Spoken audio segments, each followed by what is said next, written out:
Imaginez un instant un système financier où l'argent n'est pas un simple outil de spéculation, mais un moteur de l'économie réelle. Un système où vous ne payez pas d'intérêt, où les banques partagent avec vous les risques, et où chaque transaction est claire, transparente et éthique. Ça paraît utopique, non? Et pourtant, ce système existe déjà. Ce n'est pas une invention récente, ni une mode passagère. C'est un modèle qui s'appuie sur des principes vieux de plusieurs siècles, mais qui aujourd'hui attire l'attention du monde entier. Des pays musulmans bien sûr, mais aussi des géants occidentaux comme HSBC, BNP Paribas ou encore Standard Chartered. Tous s'y intéressent car ce modèle propose quelque chose que la finance classique a parfois oublié, la justice et l'équilibre. Alors, qu'est-ce que la finance islamique exactement? Est-ce réservé uniquement aux croyants? Est-ce une alternative crédible à Wall Street et à la City de Londres? Dans cette vidéo, on va plonger ensemble dans ce système fascinant et je vous promets, à la fin, vous ne regarderez plus la finance de la même manière.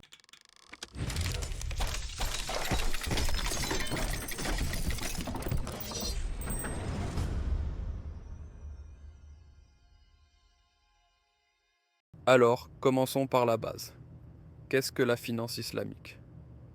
C'est avant tout un modèle économique, mais pas comme les autres. Contrairement à la finance traditionnelle, qui parfois semble tourner sur elle-même, la finance islamique repose sur des principes éthiques clairs et intemporels, issus de la loi islamique, la charia. Mais attention, ne vous y trompez pas, ce n'est pas une finance réservée uniquement aux musulmans, pas du tout. Ces principes sont universels, justice, transparence, responsabilité et surtout le partage des risques. En d'autres termes, c'est une finance qui dit si on gagne ensemble, si on perd ensemble. Pas question qu'une partie s'enrichisse pendant que l'autre s'appauvrit. C'est donc bien plus qu'un système religieux, c'est une vision de l'économie humaine et équitable qui remet l'éthique au cœur de l'argent. Et quand on y pense, est-ce que ce n'est pas ce que tout le monde recherche, peu importe sa culture ou sa foi? Le premier pilier, et peut-être le plus connu, c'est l'interdiction du riba, c'est-à-dire l'intérêt. Mais pourquoi interdire quelque chose qui est aujourd'hui au cœur de la finance mondiale? Parce que dans la logique islamique, gagner de l'argent simplement en prêtant de l'argent, sans rien produire, sans prendre aucun risque, c'est injuste. Imaginez, une personne a besoin d'un prêt pour créer son entreprise. Elle travaille dur, elle prend des risques, elle crée de la valeur. Et en face, une banque prête de l'argent, ne bouge pas le petit doigt, mais encaisse chaque mois des intérêts. Résultat? Celui qui travaille le plus est parfois celui qui s'endette le plus. Où est la justice là-dedans? La finance islamique dit stop à ça. Ici, l'argent n'a pas le droit de se reproduire tout seul. Il doit toujours être lié à une activité réelle, productive et utile. Construire une maison, financer un projet, développer une entreprise. En clair, pas de richesse créée à partir du vide. Chaque euro doit correspondre à quelque chose de tangible. Et ça, c'est un changement de paradigme total par rapport au système classique. Entrons dans le concret. Imaginez que vous vouliez acheter une maison.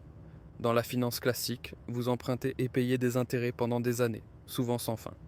Avec la Murabaha, la banque achète la maison pour vous et vous la revend à un prix fixe dès le départ. Pas de surprise, pas d'intérêt caché, tout est transparent et sûr. Vous avez une idée de start-up mais pas de capital. La Mudaraba vous permet de partager le risque. Vous apportez l'argent, l'autre son savoir-faire, et vous partagez les bénéfices. Si ça réussit, vous gagnez ensemble. Si ça échoue, vous perdez ensemble, de manière juste. Pour une voiture, l'Ijara, c'est la location avec option d'achat, claire et transparente, sans frais cachés, ni mauvaise surprise. Et avec la Musharaka, la banque devient votre véritable partenaire, investit avec vous, et partage les risques. Ici, la banque n'est pas spectatrice. Elle est actrice de votre réussite, tout comme vous, engagée et impliquée à vos côtés. Et c'est ça qui change tout, vraiment.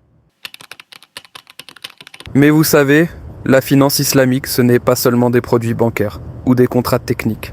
C'est avant tout une philosophie de vie. Première valeur, pas de spéculation. On ne joue pas à la roulette avec l'argent des gens. Pas de paris fous sur la volatilité des marchés. Pas de casino financier où certains s'enrichissent en une nuit pendant que d'autres perdent tout. Ici, l'argent doit circuler pour créer de la vraie richesse, pas pour alimenter une bulle artificielle. Deuxième valeur, pas de gares, pas d'incertitude excessive. Concrètement, ça veut dire pas de zone d'ombre dans les contrats. Pas de petites lignes écrites en caractères minuscules. Pas de piège juridique où le client découvre trop tard qu'il a signé sa propre perte.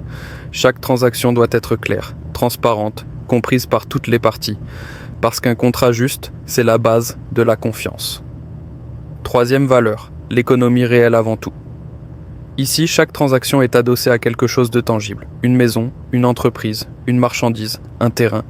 Bref, quelque chose qui existe réellement. Pas de chiffres virtuels qui s'évaporent au moindre krach boursier. En fait, cette philosophie nous dit une chose simple mais puissante. L'argent doit rester un outil au service de l'humain, et jamais l'inverse.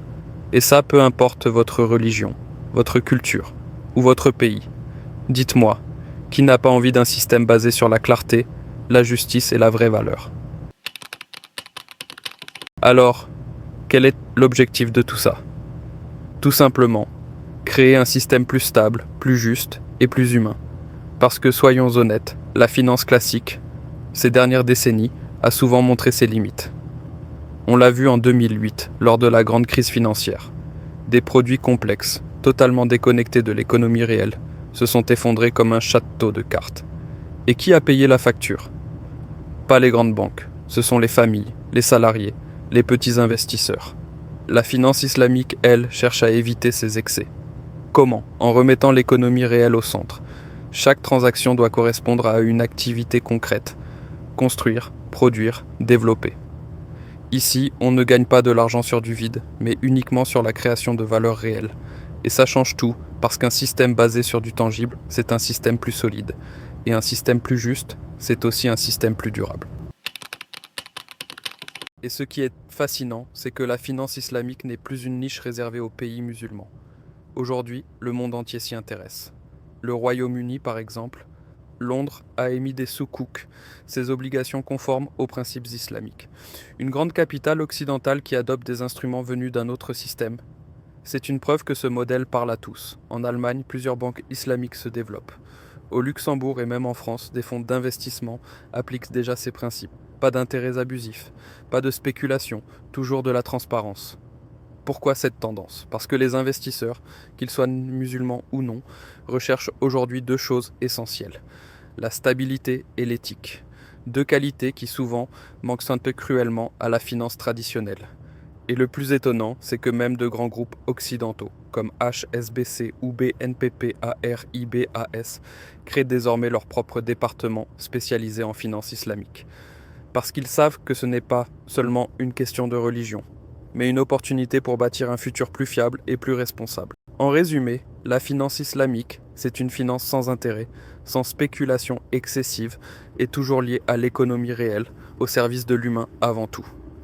Que vous soyez musulman ou non, ce modèle mérite d'être connu, car il pourrait bien inspirer le futur de la finance mondiale. Si cette vidéo vous a plu, likez, commentez, et surtout abonnez-vous pour ne rien manquer de nos prochaines explorations de la finance responsable.